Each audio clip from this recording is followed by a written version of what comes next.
نحمده ونصلي على رسوله الكريم فاعوذ بالله من الشیطان الرجیم بسم اللہ الرحمن الرحیم. سامعات السلام علیکم ورحمۃ اللہ وبرکاتہ. الحمدللہ پچھلے درس میں ہم نے یہ دیکھا تھا کہ اللہ کے رسول صلی اللہ علیہ وسلم نے خاموشی سے اسلام کی دعوت 3 برس تک دی. آئیے دیکھتے ہیں اس کے بعد کیا ہوتا ہے.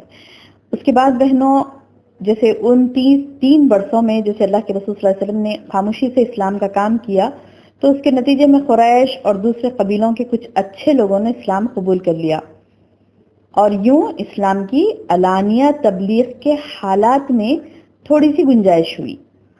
یعنی چند لوگوں نے جب اسلام قبول کر لیا تو پھر اس بات کی گنجائش پیدا ہو گئی کہ اب علانیہ بھی تبلیغ کیا جا سکتا ہے کیونکہ اچھے با اثر لوگوں نے اسلام قبول کیا تھا.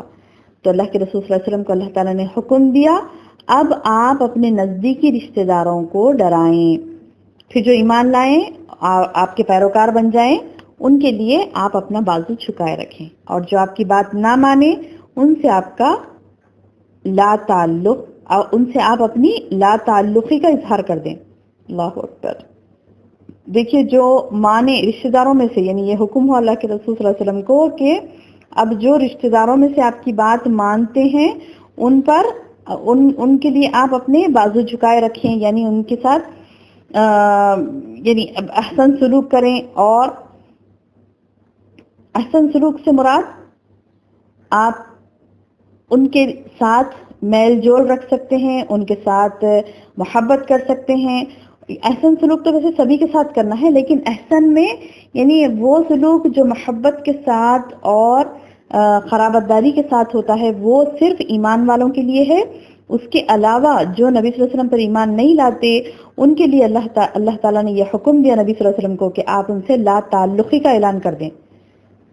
جیسے ابراہیم علیہ السلام کے واقعے میں بھی آتا ہے نا, آپ نے کہا تھا کہ البغض والعداء شروع ہوگی آج سے ہمارے اور تمہارے درمیان. جیسے ہی وہ ایک اللہ کی عبادت کا اعلان کیے تو یہ بھی کہہ دیا انہوں نے کہ آج سے تمہارے اور ہمارے درمیان دوری پیدا ہو گئی.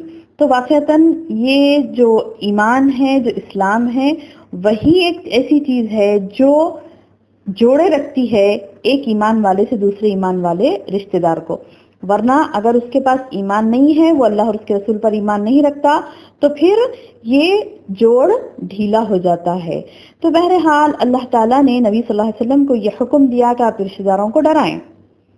اس حکم پر نبی صلی اللہ علیہ وسلم نے کیا کیا, اپنے سب سے نزدیکی قرابت دار یعنی بنو ہاشم کو اکٹھا کیا. بنو ہاشم کو دعوت دی اور اکٹھا کیا سب کو, اور ان کے ساتھ بنو مطلب کے بھی کچھ آدمیوں کو بلا لیا. پھر آپ نے ان کے سامنے اللہ کی حمد و ثنا کے بعد اللہ کی وحدانیت کی شہادت دی. پھر بڑے اچھے انداز میں ان کے لیے اپنے اخلاص کا اظہار کیا اور اللہ وحدہ لا شریک کی قسم کھا کر بتلایا کہ میں تمہارے لیے اور تمام انسانوں کے لیے اللہ کا رسول ہوں. کیا بتائے سب کو جمع کر کے کہ قسم کھا کے بتایا اللہ کے رسول صلی اللہ علیہ وسلم کہ میں تمام انسانوں کے لیے, تمہارے لیے اور تمام انسانوں کے لیے اللہ کا رسول ہوں. اور اللہ کی قسم تم لوگ اسی طرح مر جاؤ گے جیسے سوتے ہو, اور اسی طرح اٹھائے جاؤ گے جیسے جاگتے ہو. اس کے بعد تم سے تمہارے اعمال کا حساب لیا جائے گا. بھلائی کا بدلہ بھلائی سے اور برائی کا بدلہ برائی سے دیا جائے گا. پھر یا تو ہمیشہ کے لیے تم جنت میں جاؤ گے یا ہمیشہ کے لیے جہنم میں. تو نبی صلی اللہ علیہ وسلم اس طرح سے ان کو سمجھا رہے تھے تو یہ باتیں سن کر سب نرم پڑ گئے اور خاموش ہو گئے. ایک صرف واحد آپ کا ایک چچا تھا ابو لہب, جس نے یہ کہا کہ اس کے ہاتھ پکڑ لو, عرب اس کے خلاف اکٹھے ہو جائیں گے. اگر یہ صرف خاندان میں بات کیا, اندر اندر ہو گئی بات, لیکن اگر یہی بات یہ تمام کے سامنے کرے گا تو پھر تمام قبائل ہمارے خلاف ہو جائیں گے, لہٰذا ابھی اس کا ہاتھ پکڑ لو, اس کو خاموش کرا دو. ورنہ اس وقت اگر اس کو ان کے حوالے کرو گے تو ذلت اٹھاؤ گے. یعنی وہ یہ کہہ رہا تھا کہ اگر وہ لوگ اس کے نبی کے دشمن بن جائیں اور نبی پر قابو پا لیں تو ہماری ذلت ہو جائے گی, اور اگر بچانا چاہے اور اگر اسے بچانا چاہو گے تو مارے جاؤ گے. یعنی جب بچا دیں گے تم نبی کو, محمد کو, تو پھر تم مارے جاؤ گے, یعنی ہم تمام خاندان مارا جائے گا.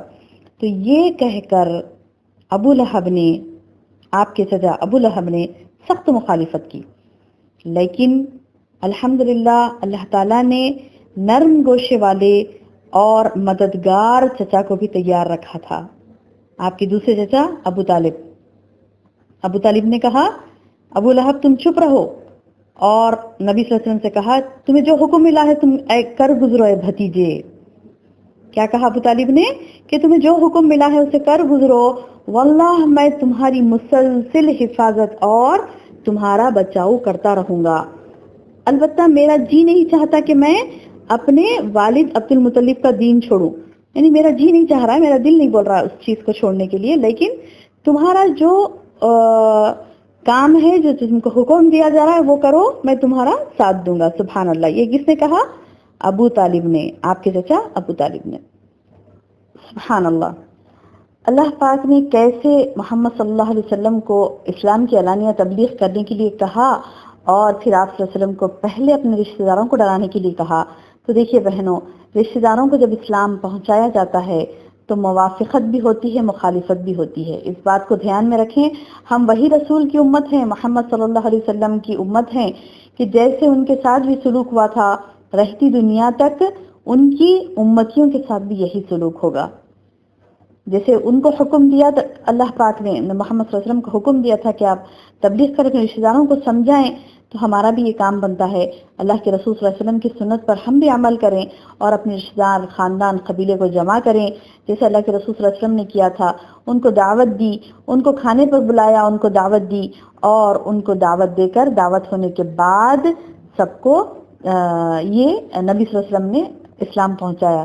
کیسے پیارے انداز سے سمجھایا، دیکھیے اللہ کے رسول صلی اللہ علیہ وسلم نے، میں آپ کو بتایا نا کہ تم اسی طرح، یعنی یہ سمجھایا کہ اللہ کی قسم میں اللہ کا رسول ہوں، اور اللہ کی قسم یہ بھی حقیقت ہے کہ تم لوگ اس طرح مر جاؤ گے جیسے سوتے ہو، پھر اسی طرح اٹھائے جاؤ گے جیسے جاگتے ہو، ان تم سے حساب کتابوں کا بدلہ، بھلائی کا بدلہ بھلائی سے، برائی کا بدلہ برائی سے دیا جائے گا، پھر یا تو ہمیشہ کے لیے جنت یا ہمیشہ کے لیے جہنم۔ اتنے پیارے اور سمپل انداز سے اللہ کے رسول صلی اللہ علیہ وسلم نے ان کو سمجھایا۔ یہ سیرت ہمارے لیے نمونہ عمل ہے۔ ہم جو کچھ علم حاصل کر رہی ہیں بہنوں، یہ ہمارا فرض بنتا ہے کہ ہم عمل کرنے کے لیے محمد صلی اللہ علیہ وسلم کی زندگی کو دیکھنا ہے۔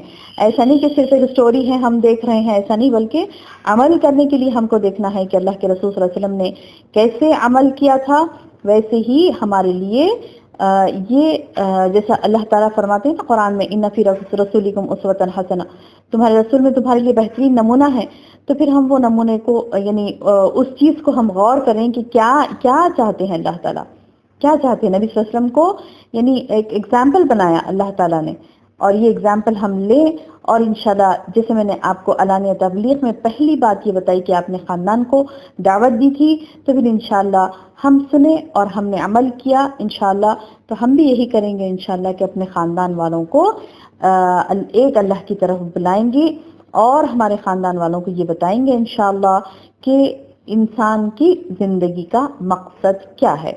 بہنوں، اس مختصر درس کے بعد انشاءاللہ ہم اللہ تعالیٰ سے یہ دعا کرتے ہیں کہ اللہ تعالیٰ ہمیں کہنے اور سننے سے زیادہ عمل کی توفیق عطا فرمائے، آمین یا رب۔ السلام علیکم ورحمۃ اللہ وبرکاتہ۔